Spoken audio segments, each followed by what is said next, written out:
I'm going to show you how I make a sled for a table saw.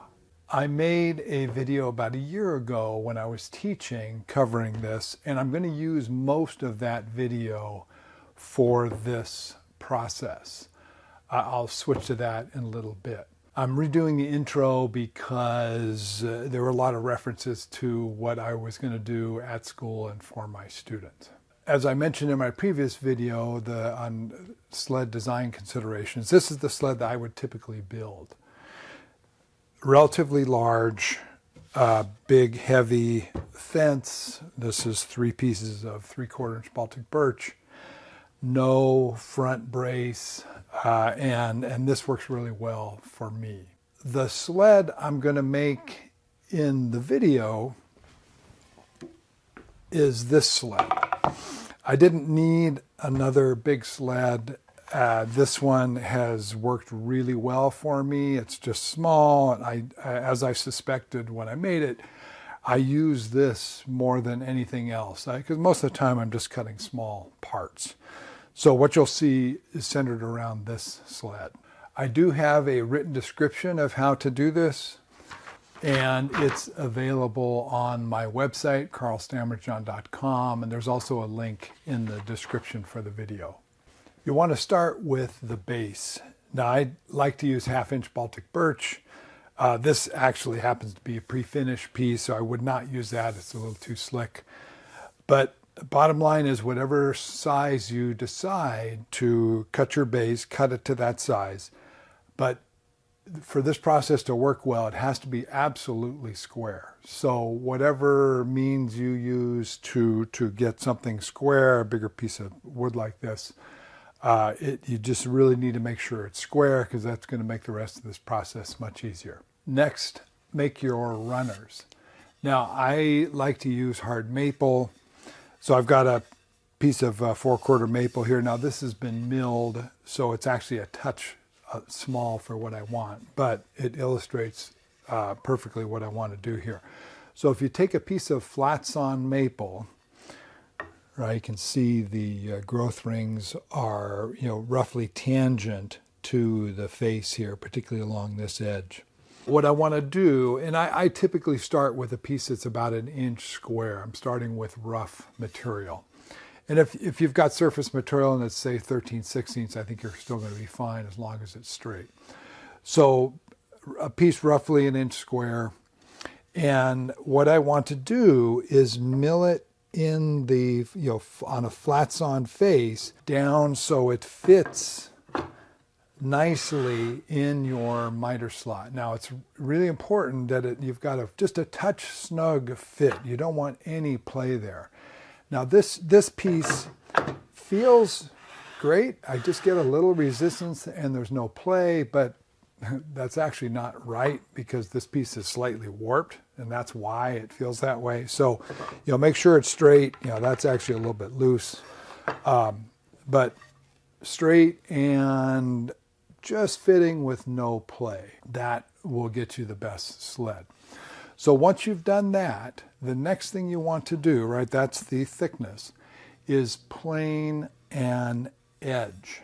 And it's really important that this edge is perpendicular to the faces. So check your fence on your jointer to make sure it's nice and square, because we've had some issues when I was teaching.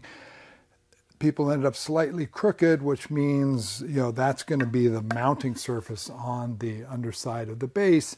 And if it's crooked and you've got this milled correctly, it's going to bind. So once you've done the faces and you've got one edge nice and square, you're going to go to the next step, which is ripping it. So that's where the previous video starts, and we'll go to that right now. The next thing I'm going to do is put that face I just jointed up against the fence on the saw, and I'm going to cut 2 3/8 inch pieces off of here. So that's going to be the thickness of my runner. And it's probably going to warp a little bit, but that's okay, because when I get it screwed onto the sled, the base of the sled, it's going to straighten things out. So I'm just going to do two 3/8 inch rips, and I'll have my runners.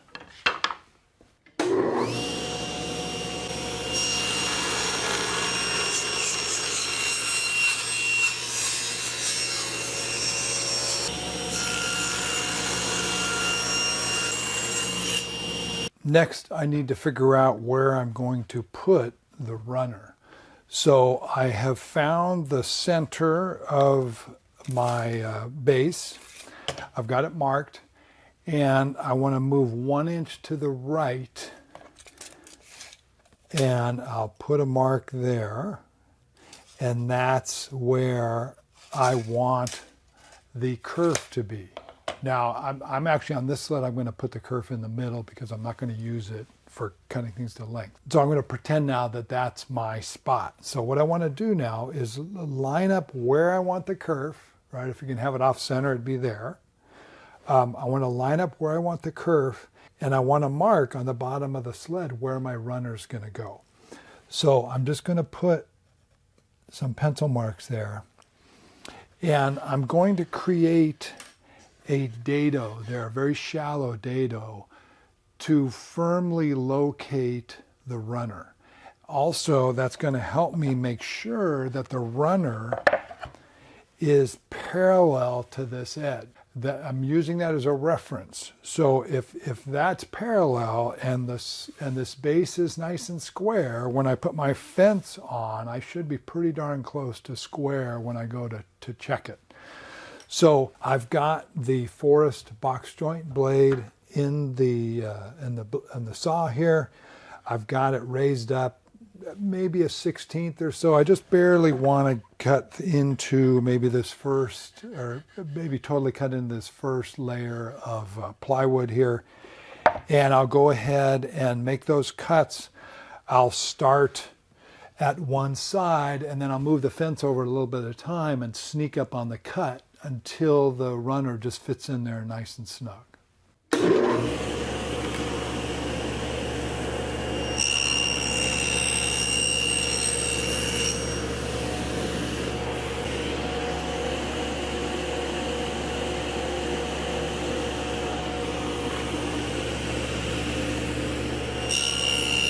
Okay, I've got a nice fit there. If I kind of squeeze that in, that fits down nice and snug, so that's perfect. One thing I should point out, as I was doing that, I want to make sure I had even pressure as I was making the cut, right? You might even need 2 of these to kind of walk yourself through, particularly with a bigger piece. But these all need to be the same depth of cut. Notice too, I did cut through the first layer, and the grain below is going the other direction. That's really helpful, because sometimes if all the grain's going the same way, you get these little stringy pieces, assuming you're moving the fence over 1/8 of an inch at a time. So this helps eliminate that and actually gives you a little bit of a cleaner cut. So next I'm going to attach this runner with some screws.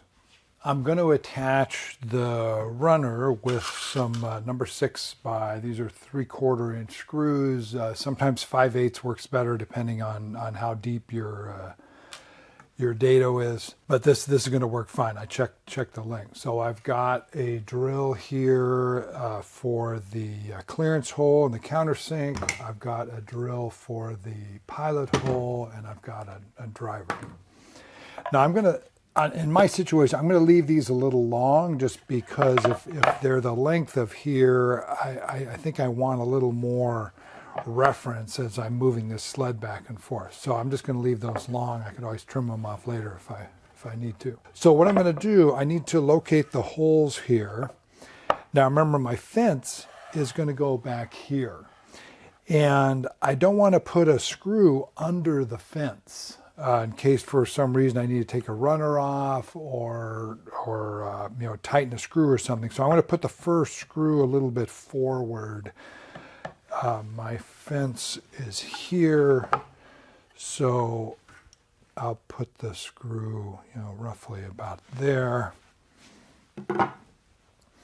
And that is about 2.5 inches from this back edge. Now I'm actually going to start drilling from the underside, because then I know where to drill. So 2.5, and then I'm going to come 1 inch from this edge. Now remember, if you've got a brace on your sled, you're going to want to move that screw back also. I should also point out, yeah, I'm going to put the screws in from above. You could put them in from underneath. If you're using the dado, that works fine. If you're not using a dado, which I'm not going to do on the other side, then I have to put it in from above because I have no way to locate this. You'll see how that works in a sec. So I'm going to use 3 screws here. I'll just split the difference. So that's 7.5, so about 3 3/4. So I'll put the screws there, and I'm just going to eyeball the middle of the slot just to start here.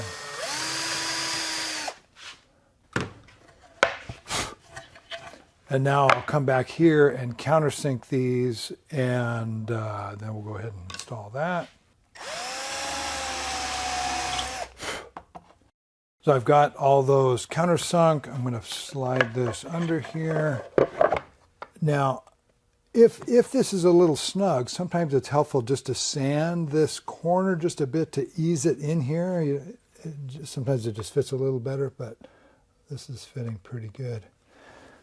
So I've got that flush there, that's at the back.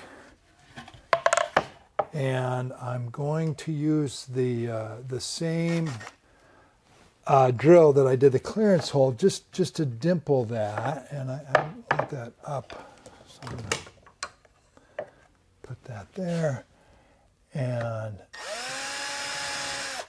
just so that will allow me to center my pilot hole. So I'll put that over the slot.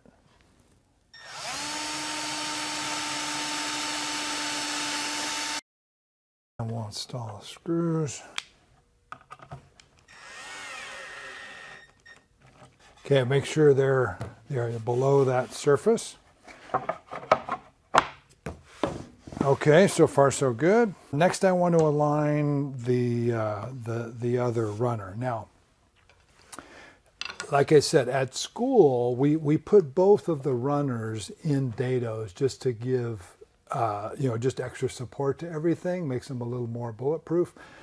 I'm not going to do that here. If you did want to do it, it's very tricky because you've got to nail it. You don't have any room for error on this. So if you wanted to do that, the way to do it is take a marking knife with this in here and mark, with the flat of the knife against the side of the miter slot. Mark very carefully where those cuts are. And then you're going to have to take this other runner off and very carefully cut the dado for the second one, making sure you're right on those lines. And if you're really careful, it works great, but it's easy to mess up. So I'm not going to do that. This is, once again, this is my shop. I'm not worried about this sled getting abused. So I'm just going to put this in with that sitting in the slot, right? Then I know it's obviously aligned. So I need to go ahead and drill my holes. I'll go through the clearance holes, the pilot hole, and screws, and then we'll be ready with the runners. All right, if I had done this correctly, this would fit a little tighter. Normally I like it to be a little tighter than this. This is how I want it to fit when I'm all done.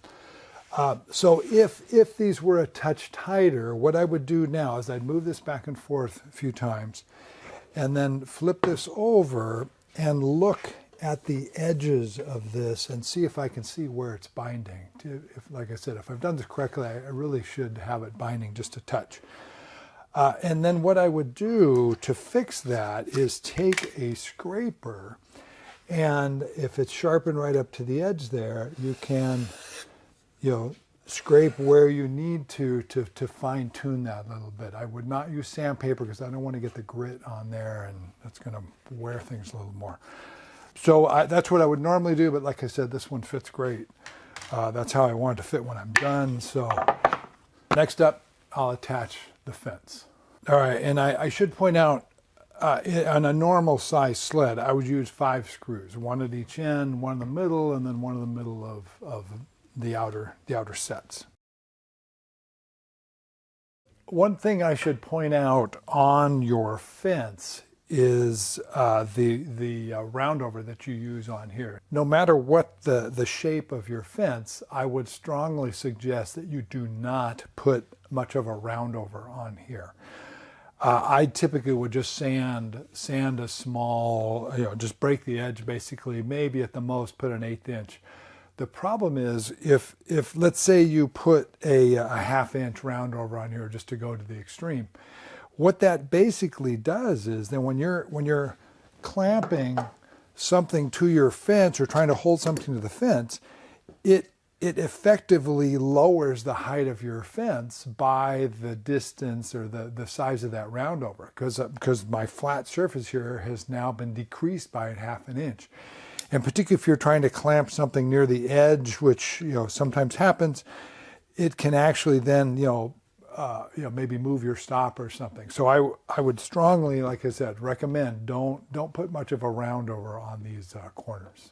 All right, I'm skipping around a little bit here because I just remembered something. One of the things you want to do on your fence is make a small rabbet at the forward base of it.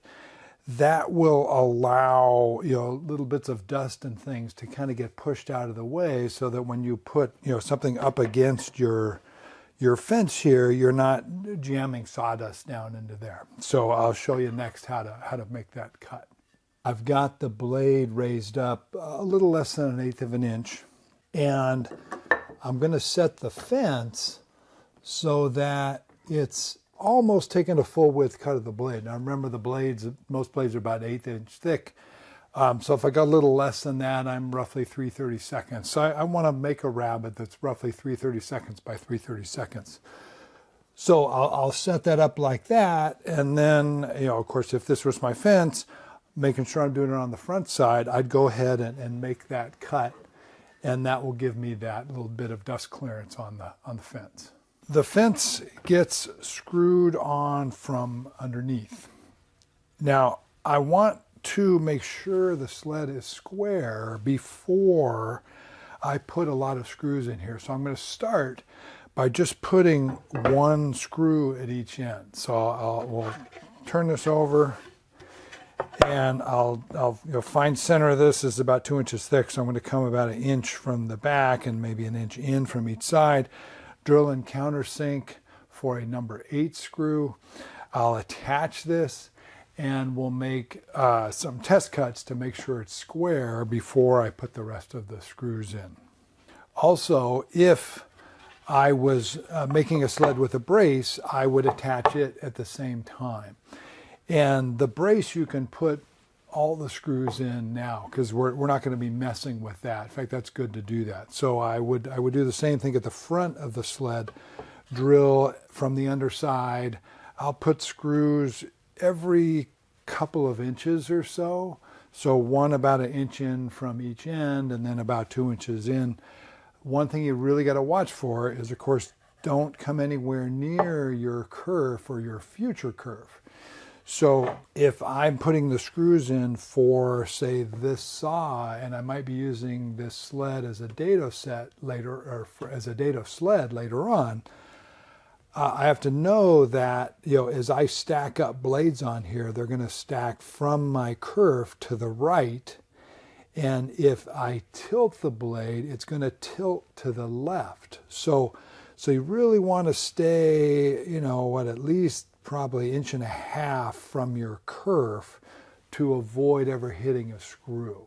So keep that in mind when you're putting the screws in around where the kerf is going to be. I've got my 2 holes drilled there. I've got the fence ready to install. Now I did look, one of these faces a little better than the other.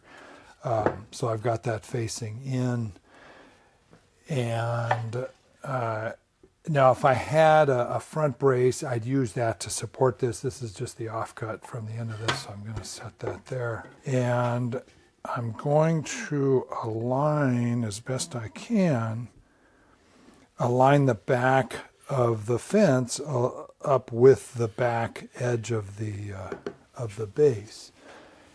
And we should be in good shape.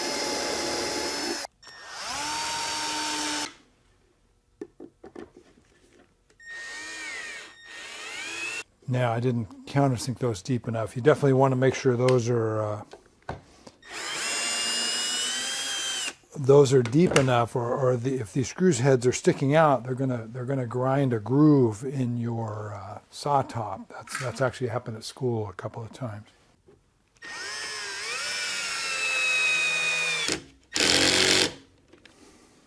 Okay. All right, we're ready to make a test cut. I'm set up to make a test cut to see if the sled is square. So to get information on that, look at the Checking Your Sled for Square video. Now this is slightly different because I'm making the cut on a brand new sled that hasn't gotten the kerf in it yet. And I don't want to cut this all the way through because now I've got two pieces. And remember, there's only one screw in each side here, so that's gonna get this very unstable, right? These could actually slide back and forth relative to each other. So I've made a cut to within, in this case, about 3 or 4 inches from the back. Now, if this was a full-size sled, I would make the cut and leave about 7 or 8 inches at the back here, which is, maybe a third or so, or quarter to a third of the whole size of the sled. I just need some material here to keep the base together. I'm then going to use another piece here because I basically need to transfer this plane or this surface forward. So I've got another piece of material here, just a piece of plywood. It is cut, so I know these two edges are parallel to each other. That's really important because I'm going to set it here and to move my test piece in front of the fence, and I need to know that this is parallel to the fence. So I have a piece of MDF here. Obviously, it's just a piece I had laying around. I'm going to put it up against here. Now, once again, these two edges are parallel. Refer to that other video for what we're doing here. So I'm going to set this against here. I've got the blade up, so I'm cutting a little more than halfway through this part. I'm going to make a cut, and then I'm going to flip it over and make another cut, creating a very small rabbet here. I'm going to see if the rabbet is consistent in its depth.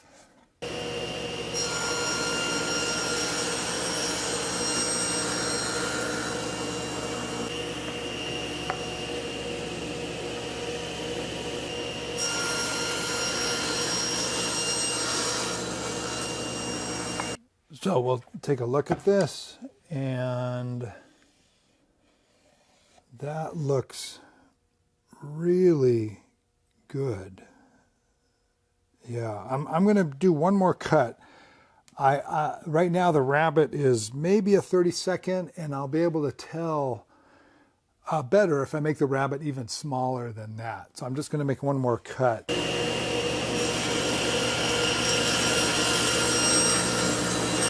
Okay, that looks great. That's very consistent. So I'm confident this sled is square. I will go ahead and put the rest of the screws in on the underside here. I've got all the screws in now, and I roughly evenly spaced them across here. I offset them, so I've got half of them a little bit on the towards the front edge, and then half of them towards the back edge. One thing I should point out, when I drilled the clearance holes for these, because this is already installed, the fence and the base, I didn't want to take it apart. So I set my countersink so that when I did the countersink, the clearance hole just barely broke through to the fence material there. So that way I could drill all my clearance holes and still dimple the fence, and then come back with my pilot bit and finish it up. So that's done. Next, I will make the cut through here. Now, I typically will raise the blade all the way up to make the first cut. Because I'm going to be using this for smaller stuff, I'm not going to do that. I probably will never use this with the blade all the way up. But it's a good idea to make that cut early on, so that when you're using your sled later, you don't make that cut for the first time and hear extra noises that you don't expect to hear. I hope that makes sense. But anyway, so I'll do that, and then the last thing I want to do is I'm going to sand all these edges, right? These edges are still sharp. On Baltic birch, it definitely tends to splinter if it bangs against something, or you can get splinters from it. So I'll round over all the edges, and that'll be it. As I was cutting through the base, I realized I should mention one more thing. You know, at school we have a cover, a guard on the back here, to keep people's hands away from the blade as you go through the cut. If you want to do that, certainly I wouldn't discourage that, but just know that it's going to make your sled harder to store. It's going to add maybe 8 inches on the back of it.